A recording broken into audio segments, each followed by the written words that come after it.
Hello OP classes के digital platform पर आप सभी का एक बार पुनः स्वागत है। आज हम लोगों को पढ़ने हैं 5 अप्रैल 2021 के मोस्ट एक्सपेक्टेड करंट अफेयर्स। तो चलिए शुरू करते हैं और देखते हैं आज का पहला प्रश्न। पहला प्रश्न है, केंद्र सरकार ने सभी कार्यालयों के लिए कितनी तारीख पर डॉक्टर बी.आर. अम्बेडकर के जन्म दिवस को सार्वजनिक अवकाश घोषित किया है? तो हाल ही में केंद्र सरकार ने 14 अप्रैल को डॉक्टर बी.आर. अम्बेडकर के जन्म दिवस के उपलक्ष्य में सार्वजनिक अवकाश की घोषणा की है। 14 अप्रैल 2021 को डॉक्टर बी.आर. अम्बेडकर की 130वीं जयंती के रूप में सार्वजनिक अवकाश घोषित किया गया है। भारत के संविधान निर्माता डॉक्टर बी.आर. अम्बेडकर का जन्म 14 अप्रैल 1891 को मध्य प्रदेश के महू में हुआ था। Doctor B R. अम्बेडकर के जन्म दिवस को समानता दिवस या ज्ञान दिवस के रूप में भी मनाया जाता है। वर्ष 2015 में मनाई गई 125वीं जयंती को संयुक्त राष्ट्र ने भी मनाया था। Doctor B R. अम्बेडकर भारत के संविधान निर्माता तथा लोगों के लिए समानता का कार्य भी करने वाले थे। वे भारत के पहले कानून व न्याय मंत्री बने थे। इसके साथ ही संविधान सभा की प्रारूप समिति के अध्यक्ष भी बनाए गए थे। Doctor B R. अम्बेडकर को वर्ष 1990 में मरणोपरांत भारत रत्न से भी सम्मानित किया गया था। चलिए देखते हैं हमारा आज का दूसरा प्रश्न। दूसरा प्रश्न है, सिंधुदुर्ग जिले में पश्चिमी घाटों में स्थित अम्बोली को जैव विविधता विरासत स्थल के रूप में नामित किया गया है। अम्बोली किस राज्य में स्थित है? तो हाल ही में महाराष्ट्र सरकार ने सिंधुदुर्ग जिले में स्थित अम्बोली को जैव विविधता विरासत स्थल के रूप में नामित किया है। पश्चिमी घाट के सिंधुदुर्ग जिले में मिले दुर्लभ मीठे पानी की मछली की प्रजाति सिस्टूरा हिरण्यकशी की खोज तेजस ठाकरे ने की थी और उसी स्थान को महाराष्ट्र सरकार ने जैव विविधता विरासत स्थल के रूप में नामित किया है। तेजस ठाकरे महाराष्ट्र के मुख्यमंत्री उद्धव ठाकरे के बेटे हैं तथा वे एक वन्यजीव शोधकर्ता के रूप में काम करते हैं। उन्हीं की खोज का नतीजा है कि अब अम्बोली को जैव विविधता विरासत स्थल के रूप में नामित किया जा रहा है। मीठे पानी की मछली की प्रजाति सिस्टूरा हिरण्यकशी चमकीले रंग की एक मछली होती है जो कि ऑक्सीजन की पर्याप्त मात्रा मिलने पर ही पाई जाती है। चलिए देखते हैं हमारा आज का तीसरा प्रश्न। तीसरा प्रश्न है, हाल ही में किस नगर निगम ने BSE बॉन्ड में सूचीबद्ध होते हुए 150 करोड़ रुपए जुटाए हैं? तो हाल ही में यूपी के गाजियाबाद नगर निगम भारत का पहला ग्रीन म्यूनिसिपल बॉन्ड जारी करने वाला नगर निगम बना है और उसने इस बॉन्ड के तहत 150 करोड़ रुपए जुटाए हैं। इन 150 करोड़ रुपए में 100 करोड़ बेस इशू से तथा 50 करोड़ ग्रीन इशू से जुटाए गए हैं। यूपी का गाजियाबाद नगर निगम BSE बॉन्ड जारी करने वाला यूपी का दूसरा नगर निगम है। इससे पहले लखनऊ नगर निगम ने भी BSE बॉन्ड जारी किया था। इस बॉन्ड से टर्टियरी सीवेज ट्रीटमेंट प्लांट का निर्माण गाजियाबाद नगर निगम में किया जाएगा। चलिए देखते हैं हमारा आज का चौथा प्रश्न। चौथा प्रश्न है, ONGC के अध्यक्ष और प्रबंध निदेशक के रूप में किसे अतिरिक्त प्रभार दिया गया है? तो हाल ही में सुभाष कुमार को ONGC का प्रबंध निदेशक तथा अध्यक्ष पद का अतिरिक्त प्रभार दिया गया है। सुभाष कुमार ONGC के वित्त निदेशक हैं तथा वे वर्ष 1985 में ONGC के वित्त लेखाधिकारी बने थे। चलिए देखते हैं हमारा आज का पांचवा प्रश्न।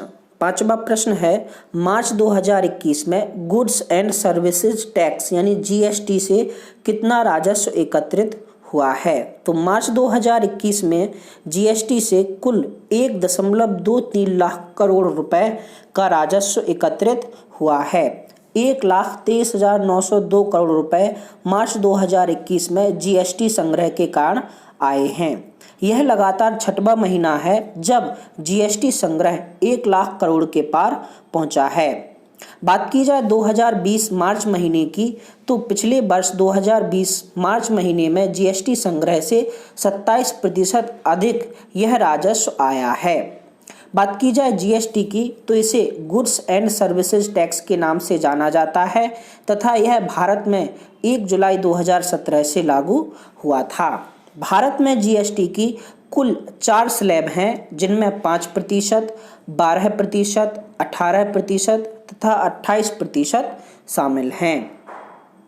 चलिए देखते हैं हमारा आज का छठवां प्रश्न। छठवां प्रश्न है, वर्ष 2021 में गुड फ्राइडे कब मनाया गया है? तो वर्ष 2021 में गुड फ्राइडे 2 अप्रैल को मनाया गया है। गुड फ्राइडे को होली फ्राइडे, ब्लैक फ्राइडे या फिर ग्रेट फ्राइडे के नाम से भी जाना जाता है। गुड फ्राइडे वह दिन है जब ईसा मसीह को सूली पर चढ़ाया गया था। इसके बावजूद भी इसे गुड फ्राइडे कहा जाता है क्योंकि यहाँ पर गुड शब्द का अर्थ पवित्र से है। गुड फ्राइडे के 2 दिन बाद ईस्टर डे मनाया जाता है। तब यह माना जाता है कि ईस्टर डे के दिन ईसा मसीह पुनः जीवित हो गए थे और उसके 40 दिन तक वे उपदेश देते रहे थे। यानी 2 अप्रैल के बाद 4 अप्रैल डे को ईस्टर डे भी मनाया गया है। चलिए देखते हैं हमारा आज का अगला 7वां प्रश्न। 7वां प्रश्न है, विश्व ऑटिज्म जागरूकता दिवस प्रत्येक वर्ष कब मनाया जाता है? तो प्रत्येक वर्ष 2 अप्रैल को विश्व ऑटिज्म जागरूकता दिवस मनाया जाता है। विश्व आत्म केंद्रित जागरूकता दिवस प्रत्येक वर्ष 2 अप्रैल को मनाकर ऑटिज्म से प्रभावित लोगों के बीच जागरूकता फैलाने का काम किया जाता है। ऑटिज्म एक मस्तिष्क विकार है जिसमें व्यक्ति स्वयं में खोया रहता है। चलिए देखते हैं हमारा आज का अगला 8वां प्रश्न। 8वां प्रश्न है, अंतर्राष्ट्रीय बाल पुस्तक दिवस किस तारीख को मनाया जाता है? तो प्रत्येक वर्ष 2 अप्रैल को अंतर्राष्ट्रीय बाल पुस्तक दिवस मनाया जाता है। वर्ष 2021 में मनाए जा रहे अंतर्राष्ट्रीय बाल पुस्तक दिवस की थीम है शब्दों का संगीत। अंतर्राष्ट्रीय बाल पुस्तक दिवस 1967 से मनाते आ रहे हैं। चलिए देखते हैं हमारा आज का 9वां प्रश्न।